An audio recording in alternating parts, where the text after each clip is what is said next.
Hello, everybody. It is... try not to kick my camera. It's John. Yes, I'm back to annoy a lot of people. And what am I annoying people about today? Look, the thing that always interests me is this beautification of publications. Is it really necessary? And for instance, if I look at, for instance, my old player's handbook. Now, it's, shall we say, predominantly texts. Oh, this is not doing very well, is it? So, look, it's predominantly text.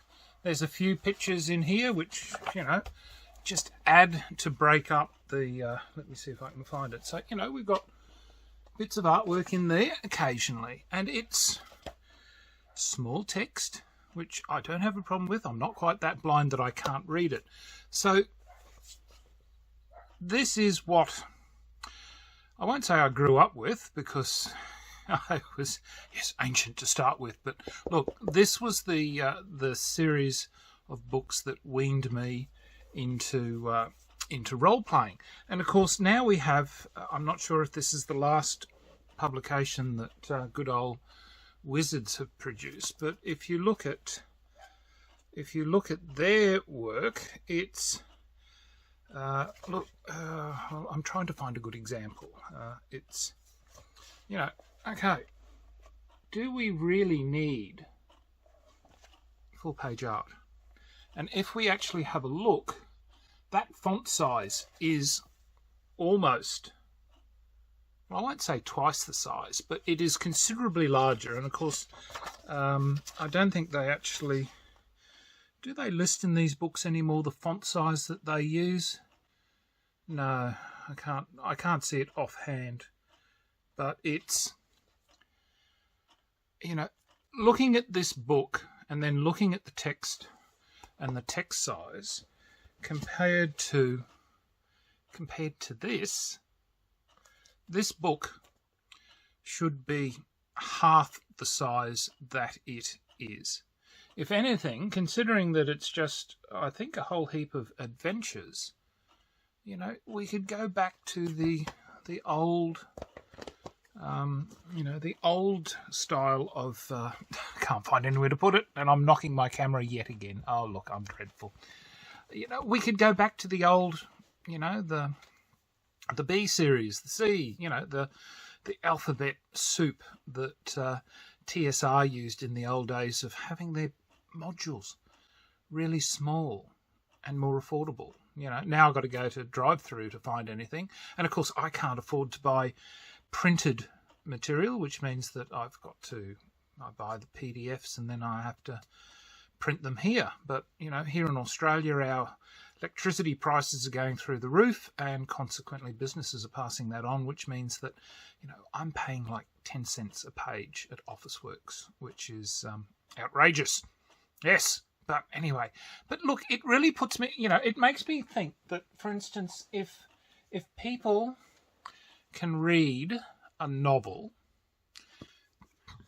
with its text, no pictures, if people can read novels and not have an issue, are able to absorb and to understand and follow a storyline, why do we need to have our publications for role-playing material or war games have to be in beautified, wasted pages? I can't get across because I guarantee the minute I move, I'm going to knock the camera over and things will go everywhere. But for instance, I've been collecting games since the 1970s, and a lot of the Avalon Hill games in those days were very, well, some were fairly thick, some were fairly thin. And of course, not a lot of pictures, because I don't know what it was, whether or not the people's capacity to be articulate and concise in their description and writing of rules, compared to today where we'd prefer to put pictures in and show people. Look, there are pros and cons. However, if we're looking at the fact that expenses are becoming more prominent now with a lot of the things that we like to enjoy, you know, concessions need to be made, because otherwise board games, look, board games really are a luxury hobby. We can't say that they're there, that they're the affordable games like when I grew up with, like John Sands and Worthingtons and things like that, where the games were fairly cheap, they were mass produced, and look, everybody had a copy. I know you may say you didn't like it, but you know, I think that's really today's generation of snobby elite trying to look down on anything from the past that, oh dear, white men actually produced. So it's a ridiculous concept that, you know, today's productions cannot be whittled down. We don't need plastic miniatures. Yes, they're nice, but considering people are telling us we can't have plastic bags at our checkouts anymore, how long is it going to be before that starts to creep into our board game and hobby section? So I don't know where it's going to end. Look, it's... I don't know. I don't know really where we're going to go with regards to the future with board games.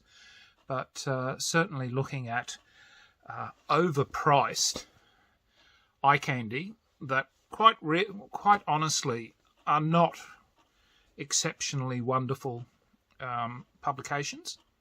I think quite honestly Wizards has dropped the ball when it comes to that. They may as well go back to the good old days of just producing, you know, individual little modules. They'll sell. People will buy them because there'll be collectors out there, and you know, you charge $10 or $5. And I'm thinking this is American, unlike Australia where we'd be shafted and probably pay 2 times the price or more, considering how bad our dollar is doing these days.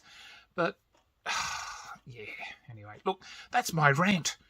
Yes, let's go back to clear, concise, written English for our manuals, for our books, and you know, we don't need the proliferation of artwork there is within many of the publications that are produced, because really, yes, it is nice, but ultimately, does it do anything to actually improve your understanding of whatever the publication is? You don't see it in... yes, you can see I've got all my novels in the background. I'm still working my way through. You don't, you know, books don't have proliferation of artwork throughout it, yet people are happy enough. And when you look at what the price you're paying for something that's got more words than what these things sometimes have, it's yeah. You call it tomato, I call it tomato, or you know, something like that. It's an odd world. Anyway, look, I'm going to leave my ranting off there now. I'm back to cataloguing all this, trying to find boxes, trying to work out how I can get everything into a more accessible... It was interesting, I was having a debate... Well, actually, no, somebody mentioned on my page when I posted these, and they said, oh, I'd love to take a year off and read all your books. Well, there's 2,200 science fiction paperbacks and hardcovers behind me. I worked out that if you were able to read one book a day, it would take you over 6 years of constant reading to get through everything that I've got. I think I'm doing pretty good to read 150 books in a year. So that's my ambition, and I'm actually thinking I might up it next year to 200 books in a year to read, because I am a fairly quick reader, and I'm able to assimilate fairly quickly a lot of the content that is in a book. Mind you, of course, the capacity to remember it afterwards is getting dimmer and dimmer, which is what I love, because I can go, you know, people say, oh, get rid of them, you know, you've read them, you don't need them again. No, I keep them. They're my darlings, because, look, Kindle and all these electronic devices are lovely, but they require electricity. And if we ever get to the stage where there's no power, I just need some sunlight. And I'm right. Anyway, thank you everybody for listening to an old man's rant. I shall catch you next time. Pippin, the producer, is God knows where he is. He just didn't want to come down today.